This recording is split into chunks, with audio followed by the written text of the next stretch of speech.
Get ready, this is where your skills really start to shine. In this lesson, you'll be creating a gorgeous tote bag using my Start with a Square method, transforming simple squares of fabric into something both beautiful and practical. As your second project, this is the perfect step up. Still simple and achievable, but with that extra wow factor that will make you feel like a real sewist. You'll be building on what you've already learned while gaining confidence in your stitching, construction, and creativity. By the end, you won't just have a tote bag, you'll have a stunning handmade piece you'll be proud to carry everywhere. Let's make something amazing. To make this tote bag, there are 6 steps. First, we will prepare our materials to make sure you have everything you need ready. Then we will assemble the squares in a balanced composition, playing around with the layout until it's just right. The next step is to iron the squares to the interfacing and stitch the seams. Then we make and attach the handles before preparing the lining. The final step is to turn the bag the right way around, understitch, close the lining, and give the bag a final pressing with the iron.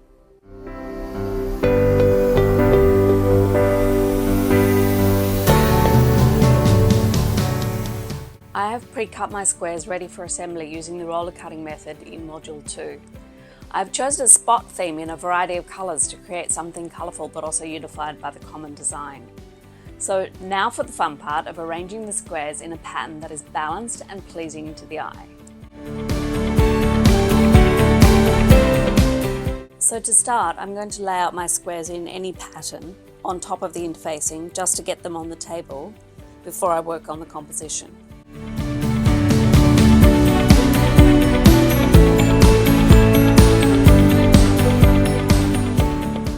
Now that that is done, I'm just going to play a bit to get the squares looking just right, balancing the heavier patterns and the lighter patterns and spreading the blues out throughout the pattern to give it a nice balanced feel. So first of all, I think there's a bit too much yellow down in this sector, so I'm going to swap that over. And I'm just going to keep on playing until I'm happy with the result.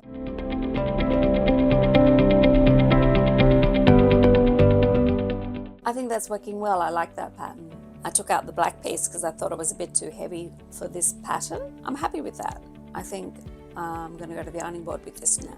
I just need to trim the interfacing around the edges before I take it to the iron. So I'm just going to neaten up the pattern a little bit before I start pressing each piece onto the interfacing with the sticky side up. So just pressing lightly.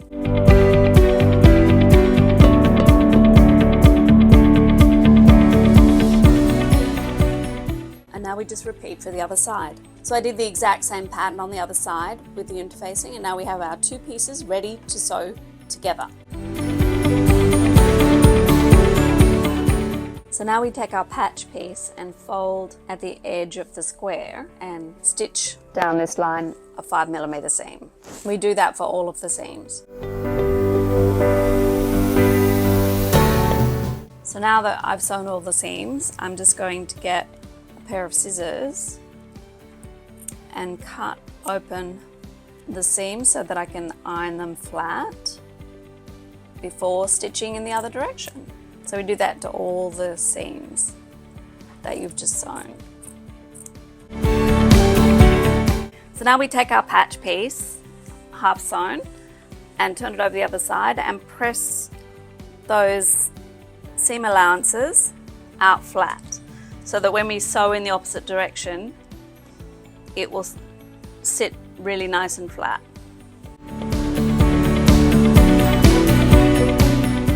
And then just give the front a bit of a press as well, just to settle all of those seams. And now we're going to sew the seam the other way in the opposite direction along this edge, and for all the edges in your patchwork piece.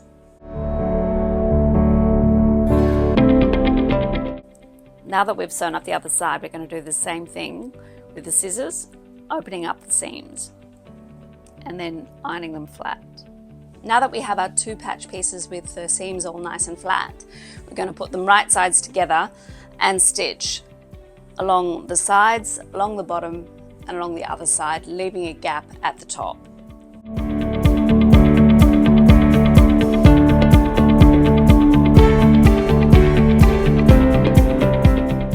Now we have our main bag piece. It's time to make the handles and the lining. So I'm using this white cotton drill for the lining and the handles, which will look really fresh with the design that I've chosen. So it needs a bit of an iron first, and then I'll show you how to cut out the handles and the interfacing for the handles before we stitch them. So I'm just going to fold the fabric in half before we cut out, because we'll be cutting two of everything. So just lining that up on the edge of the fabric. So I'm just getting my patchworking square, and I'm going to draw a line to make the edge of the fabric nice and neat. These pens are erasable with heat, so there's no problem of staining the fabric. So our handles need to be 3 inches deep, which is just one just here, and we need 4 of the handles. So just marking out where they will be, and then ruling a line square to the edge of the fabric.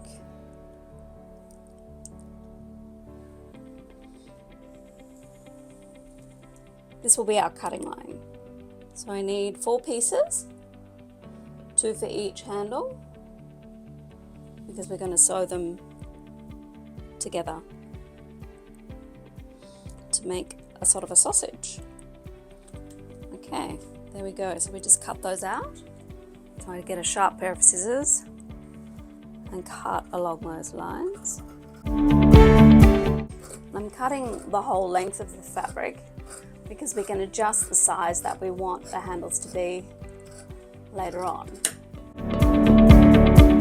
So I used heat soluble pen to make my markings, but you can use anything like a dressmaker's pencil or a tailor's chalk, anything you like.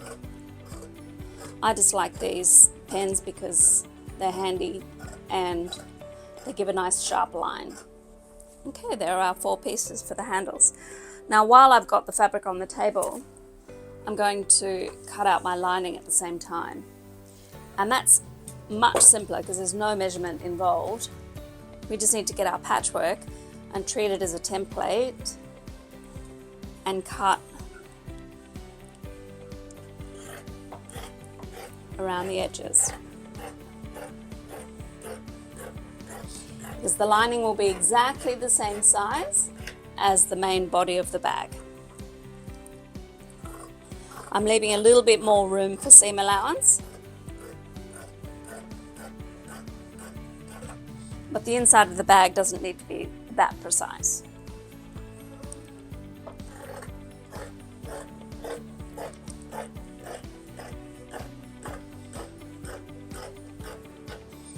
So there's the 2 pieces for our lining. We'll put those aside for later because we're going to work on the handles. So we take one of our handles and use it as a template for cutting out 2 pieces of interfacing, because we need to strengthen this handle so it's nice and sturdy. So I've got a shape of interfacing there that might work.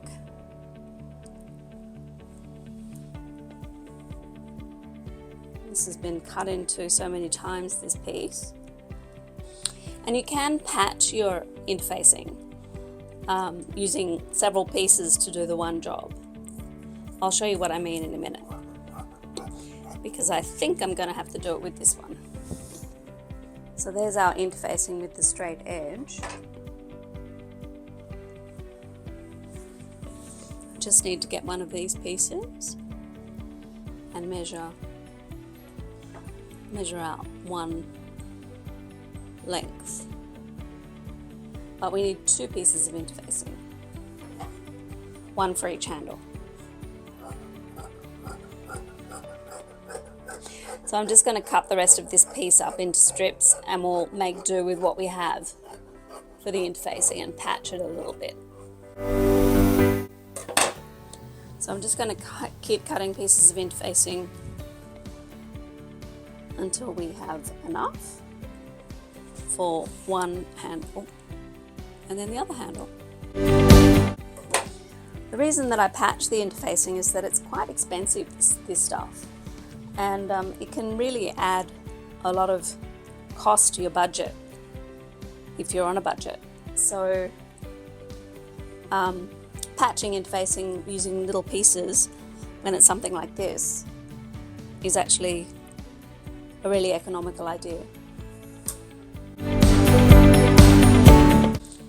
And then I think we can safely throw away that piece of interfacing because there's nothing much that I'm going to be able to do with that. Okay, so with this cotton drill, you'll notice that on one side it's got a diagonal weave and on the other side it's a horizontal and vertical weave. That's the nature of cotton drill, and really you can use either side. There is no face or wrong side with cotton drill. And I like this side with the horizontal and the vertical weave because it's a little softer and I prefer that. So I'm going to use that as my external face. So I'm just going to go to the ironing board and iron the interfacing to 2 of the handles.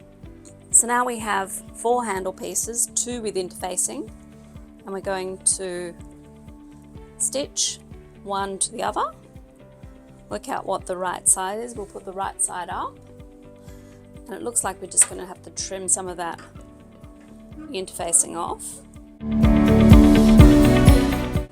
You can see there where I've pieced the interfacing together so that we don't waste offcuts of the interfacing, and this is perfectly fine. It will still be just as strong. So we put the fabric pieces the right side up and then get the other 2 and put the good faces together facing each other because we're about to stitch. So then we just stitch these along both sides of the handle and then we'll decide how long we want to make them.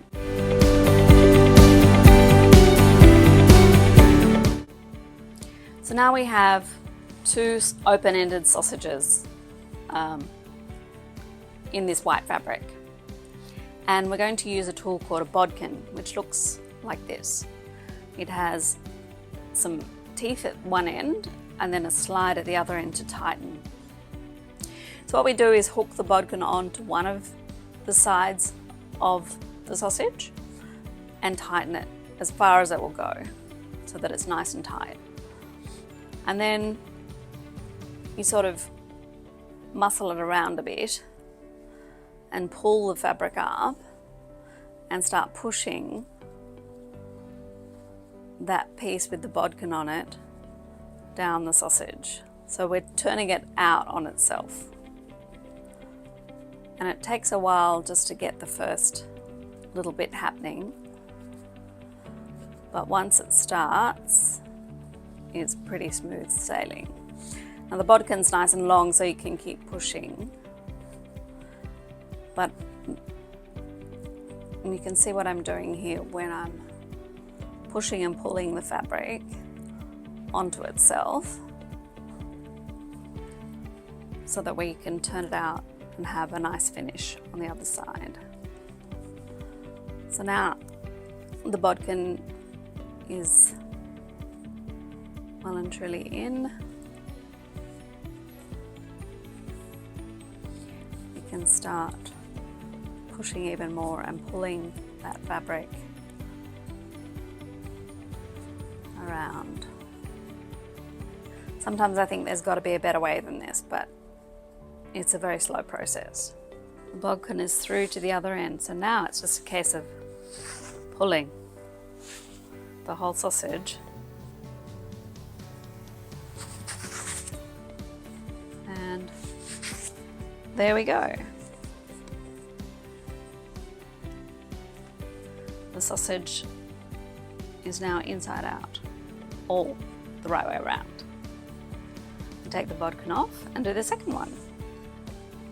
Then we'll give this a good press. So now we have 2 sausages that I'm going to take to the ironing board. So I'm just going to take one of these sausage handles, and first of all I'm going to iron the seam with the point of the iron just to get it nice and flat, sort of easing the sides out a bit, which is always easier after you've ironed the seam. I'm going to press it flat, making sure that the seams are not bunched up under each other. So just pressing the seams out with my fingers and making sure that the fabric is folding on that seam and not tucked under the fabric.